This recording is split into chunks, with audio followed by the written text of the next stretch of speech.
All right, we are preparing for baseball. Just a couple months out, even though it's the middle of South Carolina week here. Big football game coming up. Coach, we appreciate your time. You're always nice to sit down with us every off season and kind of go through how the fall went and look ahead to the next season.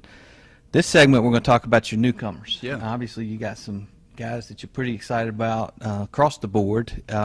Let's start off by talking about some of the newcomers you expect to help on the mound this year. Absolutely. And this is a group that I'm very, very excited about. When you look at just the projectability, the size of some of these guys, the arm strength of some of these guys, I think this group of newcomers on the pitching side have a chance to be very, very good for us. I think it's the most talented group of newcomers on the mound that we've brought in. So, and it's going to bode very, very well for this year and for the future. As long as, knock on wood, we can keep them healthy, these guys are going to be very good for us.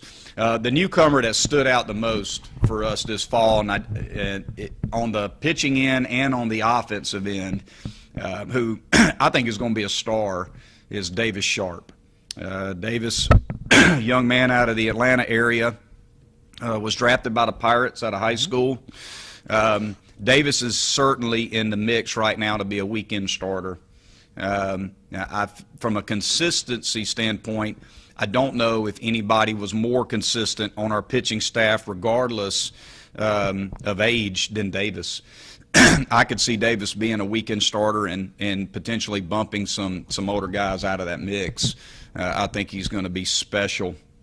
He also happened to hit, I'm sitting here looking at some of our stats, Sharpe hit right at 300 in the fall and hit 4 home runs, had 16 RBIs, which was second best on our team on the offensive side too. So he's got to find a way to get in the lineup too. DH or that's a great question. Else? Yeah, that's a great question. We've played him some at first base because he played third base and played some first in high school. But with the amount of innings he's going to throw for us, obviously we have to protect his arm. We have to figure out a way, okay, how can we find a way to maximize what this young man can do on the mound and what he can do in the lineup? So he is certainly a DH option. We'll continue to work him at first base because he's very athletic. He's also a huge target. Big, tall kid with a long wingspan. So he profiles as a first baseman. And he looked very good over there when we put him over there. But we were very careful with him, too, about keeping him on his feet and the amount of reps that we gave him defensively, just trying, again, to do both. We've seen when we try to do both with guys, it can wear them down a little bit.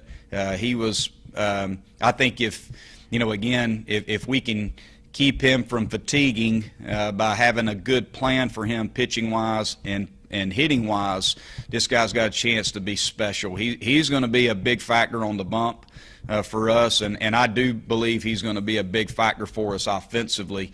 He certainly proved that this fall for me.